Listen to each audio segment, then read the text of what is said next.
চট্টগ্রামের মধ্যে এমন একটা সুন্দর প্লেসের সন্ধান দেব আজ, যেখানে কিনা একের ভিতর সব। হ্যালো এভরিওয়ান, আসসালামু আলাইকুম। আশা করি সবাই ভালো আছেন। তো চলে এসলাম ছোট্ট একটা ব্লগ নিয়ে। দেখতে পাচ্ছেন আমরা চলে গেলাম লুসাই পার্কে।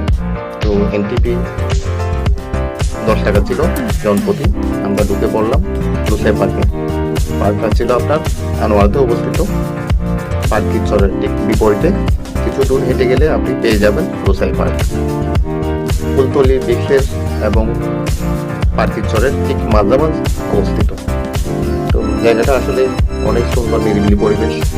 মানুষের আনাগোনা কম ছিল, কারণ বন্ধের ছুটির পর মানুষ নেই বললে চলে।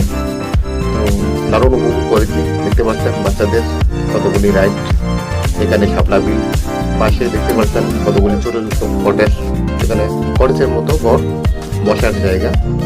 তো সামনে একটা ব্রিজ, অনেক সুন্দর। ব্রিজ দিয়ে আপনি হেঁটে গিয়ে একটা সুন্দর একটা রাস্তা দেখতে পারবেন, অনেক পারিপাটি সুন্দর করে সাজানো। পাশে দেখতে পাচ্ছেন বসার জায়গা। একেবারে হেঁটে হেঁটে আপনি সমুদ্রের কাছাকাছি চলে যেতে পারবেন। তো বসে বসে আপনি ভিউ উপভোগ করতে পারবেন সমুদ্রের। কিছু ফুটেজ নিলাম আপনাদের সাথে শেয়ার করার জন্য। তো দেখতে পাচ্ছেন একেবারে জাহাজগুলি সমুদ্রের তীরে।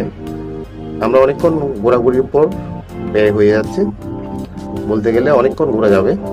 তো যেহেতু আমরা ফুলতলি বৃক্ষের দিকে চলে যাব, তাই বের হয়ে গেলাম। তো আমরা ফুলতলি বৃক্ষেই চলে যাচ্ছি।